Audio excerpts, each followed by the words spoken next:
Casimero Cuadro Alas pinuruhan ng kanyang naka-sparring at Naoya Inoue. Lalabanan lamang daw si Casimero kapag na-knockout niya itong si Sanchez. And before that kaibigan, please wag po munang kalimutan mag-like and subscribe at pahit rin po ng notification bell. Maraming salamat po.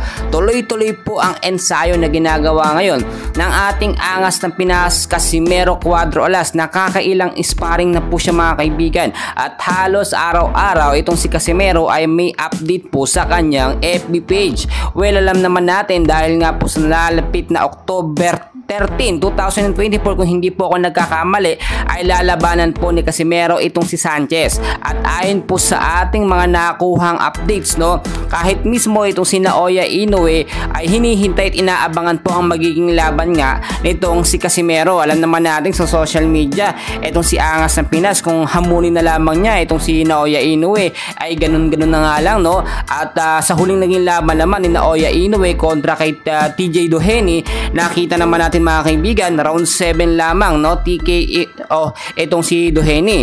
So ang mangyayari dyan, dapat mas higitan ni Angas ng Pinas yung naging laban itong si Naoya Inoue, kasi kung hindi niya po yun mahihigitan mga kaibigan at ang maging laban po nitong si Casimero ay maging desisyon lamang, eh hindi po papatulan o hindi lalabanan or hindi magiging interesado itong si Naoya Inoue na labanan nga po itong si Angas ng Pinas.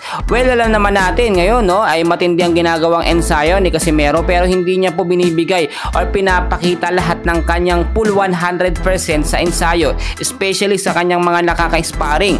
Baka nga naman kasi mapuruan itong si Casimero, no, at ma-injured pa dahil nga ilang buwan simula ngayon, no, ay magsisimula na ang kanyang laban, no, kontra kay Sanchez. Itong si Sanchez mga kaibigan, alam naman natin malakas din na boksingero ito at hindi pwedeng baliwalain na lang itong si Casimero Cuadro Alas. Pero kung titignan po ninyo, malaki ang tsansa talaga ni Angas ng Pinas na manakaw pero dahil sa kanyang mga training na ginagawa at yung kanyang gigil po sa tagal lang hindi pa siya ulit lumalaban. Yung huling laban po ni Angas ng Pinas mga kaibigan kay Yukinori Ogoni pa, which is ang tagal na nun mga kaibigan. At kung titignan ninyo, si Yukinori Ogoni may laban din po sa October 13, halos kasabayan nitong si Casimero Cuadro Alas. So makikita natin yan. Ang sinasabi ko mga kaibigan sa inyo, pumayag nga po at aprobado ni Bob Arum na magkaroon pa ng isang laban itong si Naoya Inoue.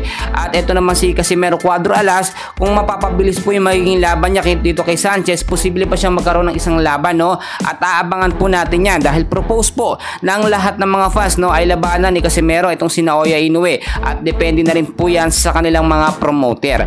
Well mga kaibigan, patuloy ko po kayong i-update and please huwag pong kalimutan mag-like and subscribe. Maraming salamat po.